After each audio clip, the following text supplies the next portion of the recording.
Hello အားလုံးပဲမင်္ဂလာပါဒီနေ့တော့စုကတက်တက်လို့တမိုင်းလဲစားလို့ရပြီးတော့ပေါင်ပစ္စည်းနဲ့နည်းလေးနဲ့လွယ်ကူရိုးရှင်းတဲ့အာလူးထမင်းနဲ့လုပ်နည်းလေးကိုလာမြောက်ပေးတာပါအာလူးကြိုက်တဲ့သူတွေဆိုလို့ရှိရင်တော့အာလူးထမင်းနဲ့လေးကိုလည်းကြိုက်မှသေးကြပါပဲ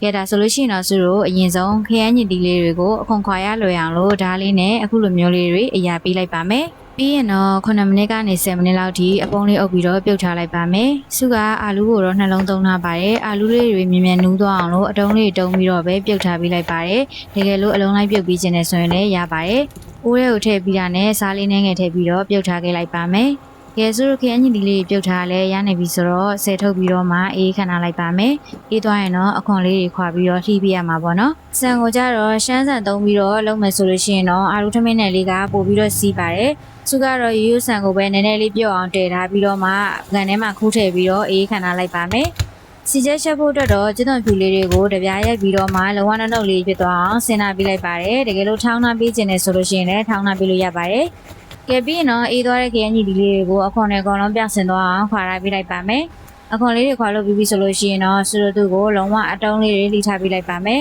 ။အခုလိုမျိုးလေးပြုတ်ပြီးတော့မှချက်ပေးတဲ့အခါကျတော့ခရမ်းညစ်တီးအခွန်လေးလည်းမပါတော့ဘဲနဲ့စုတို့အနှစ်ချက်ရတာလည်းမြန်နေပေါ့နော်။ကဲအရင်ဆုံးစုတို့စပြီးတော့စီချက်ချက်ပေးလိုက်ပါမယ်။အိုးရဲကိုစီခက်မြန်များလေးထည့်လိုက်ပါတယ်။ပြီးရင်တော့စုတို့နှုတ်ဆင်ထားတဲ့ကျွတ်သွန်ဖြူလေးထည့်ပြီးတော့မှနည်းနည်းလေးအနည်းငယ်ထည့်မယ်။ပြီးရင်တော့ကျွတ်သွန်ဖြူလေးတွေရွှေရောင်လေးတန်းလာတဲ့ဒီစုစီတက်ထားပေးလိုက်ပါမယ်ကျွတ်သွန်ဖြူစီချက်ချက်တဲ့အခါစုကျွတ်သွန်ကြော်တွေကိုအရန်ကြီးအယောင်မပြောင်းသွားခင်မှာပဲမိဖို့ပေါ်ကနေချပေးရပါမယ်မဟုတ်ရင်တော့သူ့အပူချိန်နဲ့သူကျွတ်သွန်တွေကပို့ပြီးတော့တူးသွားတတ်ပါတယ်ကဲစုအခုလိုမျိုးလေးတွေရပြီဆိုလို့ရှိရင်တော့ပကံထဲမှာဖယ်ထားလိုက်ပါမယ်အိုးထဲမှာလည်းကျွတ်သွန်ဖြူစီချက်လေးကိုအနည်းငယ်ချန်ထားခဲ့လိုက်ပါမယ်စုခရမ်းညစ်ဒီအနှစ်လေးချက်မှာမလို့ပါကဲဒါဆိုရင်တော့ကျွတ်သွန်ဖြူစီချက်လည်းရပြီစုချန်ထားခဲ့တဲ့ကျွတ်သွန်ဖြူစီချက်တွေကိုအစောကလှီထားတဲ့ခရမ်းညစ်လေးထည့်လိုက်ပါမယ်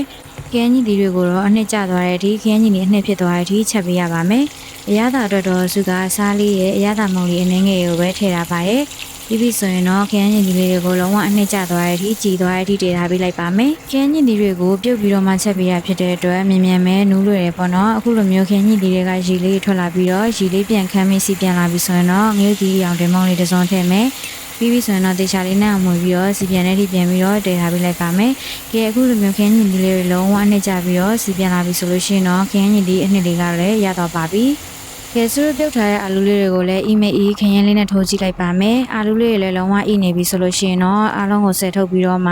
ှလုံးဝညက်သွားတဲ့အထိထောင်းပေးဖို့အတွက်ငရုတ်စုံတွေကိုထည့်ထားလိုက်ပါမယ်။အာလူးလေးတွေကိုကြတော့လက်နဲ့ခြေပြီးလဲရတယ်လို့စုကတော့လုံးဝညက်စီသွားတဲ့အထိထောင်းခြင်းလို့ငရုတ်စုံတွေကိုထည့်လိုက်တာပါ။ကဲပြီးပြီဆိုလို့ရှိရင်တော့လုံးဝညက်စီသွားတဲ့အထိထောင်းပေးလိုက်ပါမယ်။ထမင်းကိုတစ်ခါလေးထည့်ပြီးလဲထောင်းပြီးလို့ရတယ်ပေါ့နော်။စုကတော့မထောင်းတော့ဘဲနဲ့အပြင်မှာပဲတက်တက်နေပေးပါမယ်။ကဲဒီလောက်နေထားဒီထောင်းပြီးပြီဆိုလို့ရှိရင်တော့စုတို့အာလူးလေးတွေလည်းလုံးဝညက်စီနေပြီပေါ့နော်ဒါလေးတွေကိုစောကအေးခံထားတဲ့ထမင်းတွေကိုထည့်လိုက်ပါမယ်ပြီးရင်တော့ခရမ်းကြီးတွေအနှစ်ကိုလိုတလောက်ထည့်လိုက်ပါမယ်စုကတော့များများလေးထည့်တယ်ပြီးရင်တော့ကျွတ်သွန်ပြူစီချက်ကိုစီချက်ဖက်လေးတွေများများပါအောင်လို့စုက2စွန်းလောက်ထည့်လိုက်ပါတယ်အရသာမုံလေးအနည်းငယ်ထည့်မယ်ပြီးရင်တော့အစားလေးကိုကြတော့နည်းနည်းပဲထည့်ပါမယ်ခရမ်းကြီးတွေအနှစ်ထဲမှာလည်းအစားပါသေးရဆိုတော့စုတို့ငံသွားမှဆိုလို့အရင်ဆုံးနည်းနည်းပဲထည့်ရပေါ့နော်လိုမှပဲအရသာပေါင်ငံမြည်ကြည့်ပြီးတော့ထည့်ပါမယ်ကဲပြီးပြီဆိုလို့ရှိရင်တော့တေချာလေးနှက်ဆက်ပြီးတော့လုံးဝစီးပိုင်သွားတဲ့အထိအာလူးနဲ့ထမင်းတွေတသားလေးဖြစ်သွားတဲ့အထိနေထားပြီးလိုက်ပါမယ်အခုလိုမျိုးလက်တီလေးနဲ့ဖိပြီးတော့နေပြီးမယ်ပေါ့နော်လုံးဝစီးပိုင်သွားတဲ့အထိနေပြီးပြီဆိုလို့ရှိရင်တော့အာလူးလေးကိုလုံးလို့ရပါပြီကဲဒါဆိုလို့ရှိရင်တော့ဆိုရဲ့အာလူးထမင်းနဲ့လေးရပြီပေါ့နော်စိတ်လေးနဲ့ရအောင်စားလို့ကောင်းပါတယ်တကယ်လို့အဆက်လေးစားခြင်းနဲ့ဆိုလို့ရှိရင်တော့အာလူးထမင်းနဲ့ထဲမှာတခါတည်းငရုတ်တိမုံလေးထည့်ပြီးတော့နေပေးနိုင်ပါတယ်စုကတော့အာလူးထမင်းတွေကိုစိတ်လေးနေထားပြီးတော့မှငရုတ်တီကြောက်ကြော်လေးနဲ့တွဲစားမှာပေါ့နော်အာလူးနဲ့ငရုတ်တီကြောက်ကြော်ကြတော့အရန်ကိုလိုက်ဖက်ပါတယ်